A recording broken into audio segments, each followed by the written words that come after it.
We do not know all the details.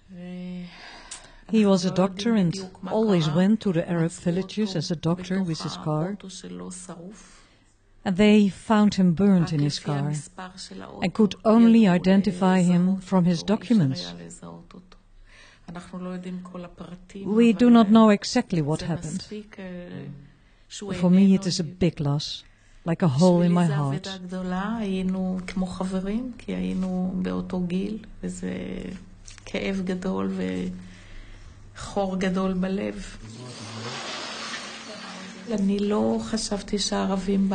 I did not think that the Arabs in Israel will behave like this, that this would be their reaction.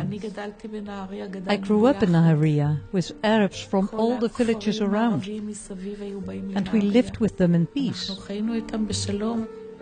Sadly enough, a tragic incident happened in my town, one of the most painful things that this town has seen in 60 years. An Israeli soldier took a bus that was coming from Haifa to Shfar'am.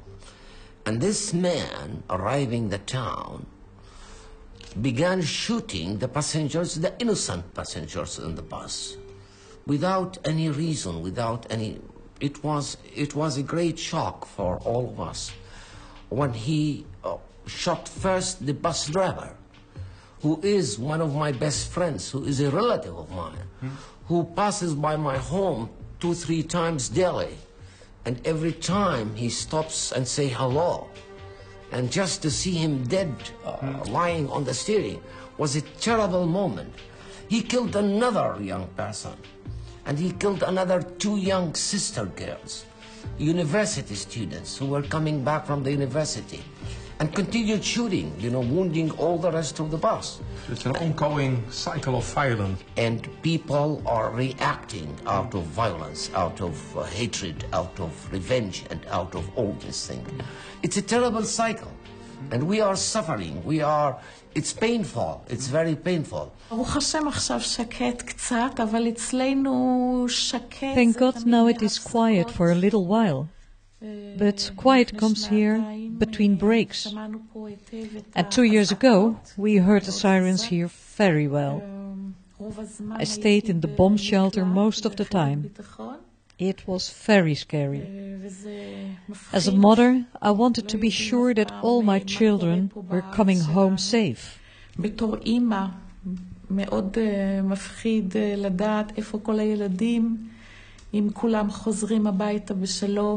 cannot live like that forever.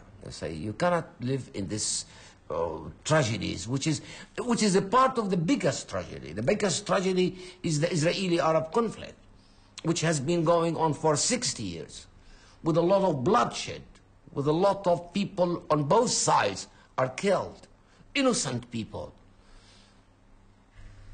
גם אמא שלי, כשהיא נסעה ללדת אותי, when my mother was pregnant with me and about to give birth, she had to go to a hospital in Haifa. And she had to go through Akko, which was then an Arab town. They would not let her through. So she had to go on a small boat, a fishing boat, to the hospital in Haifa. She was so afraid to go onto the boat. And she also did not know when she would be back.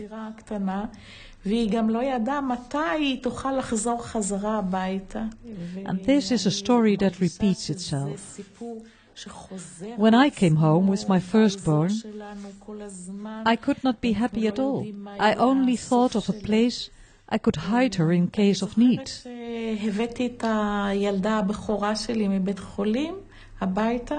הדבר הראשון, במקום ברגע של שמחה, היה לחשוב איפה אני אחביא אותה אם חס וחלילה יהיה צריך.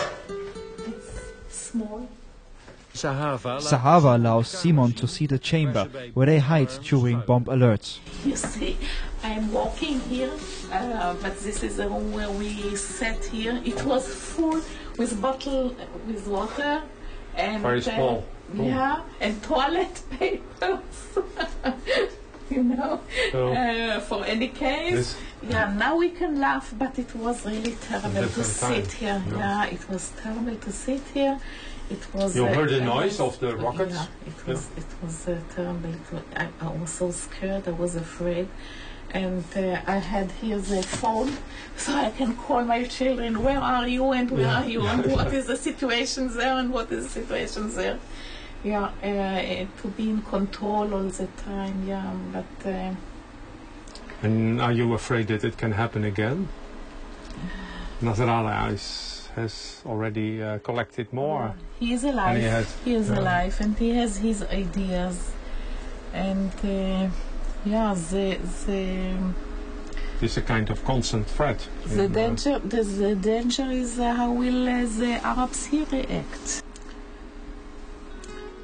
From Elias and Sahaba, Simon learned the other side of the conflict. But he does not want to take sides. How do you manage to go on? Sometimes you feel torn apart. When you hear the stories from both sides, like we have heard the stories from Sahava and Elias, you're shocked very much. Then you run into the danger to be dragged totally to only one side. These stories try to claim, so to say, 100% solidarity. And perhaps this is also possible. You might choose to live in solidarity 100% with both Jews and Palestinians. How can you not take sides? I do not want to take sides. I choose for those people that try to search for peace and dialogue and for compromise. I think that is the only way that could ever lead here to a solution.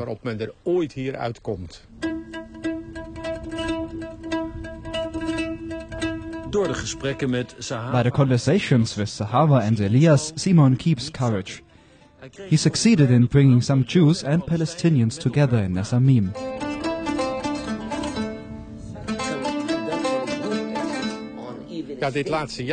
In this last year, there was an important new development that the local dialogue committee for Nes Ammim was established. Local means in Galilee, of Jews and Palestinians in equal numbers. Both Sahava and Elias are members of this group. That gives me an enormous inspiration to attempt to build bridges between Jews and Palestinians. They live in about equal numbers here. They live here together already for 60 years.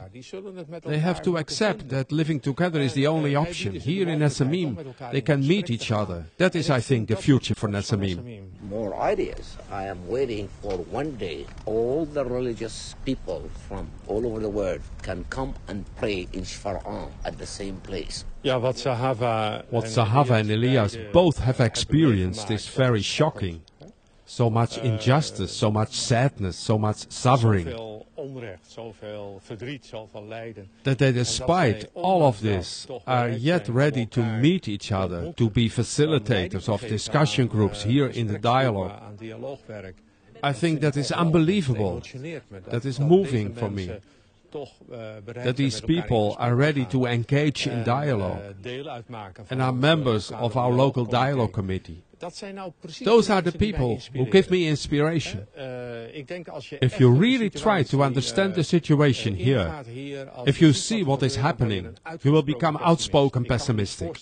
I cannot imagine that you remain optimistic. But if you are a realist, and see what is happening here, and yet remain open to engage into dialogue, that is unbelievable, that inspires me. Those are the people who gave me courage, and who caused me to go on.